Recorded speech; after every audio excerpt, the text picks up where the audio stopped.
برادران حضرت یوسف علیه السلام. خب معجزه مگر کم دیدن اونا؟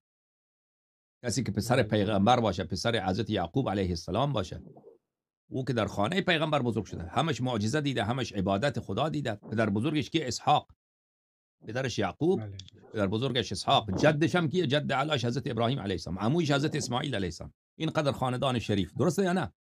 شریف هست یا نه؟ بله اینا گرفتن دقیقاً. یوسف علیه السلام را چیکار کردن؟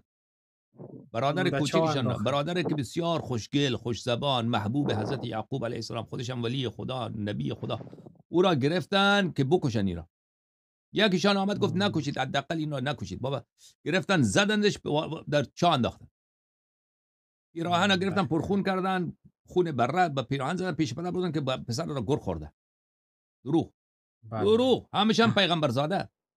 بعد آمدن روز بعد او را از چاه دیدن که او را از چاه، یا قافله او را از چاه بیرون کردن. گفت این غلام ماست، پولشو بده.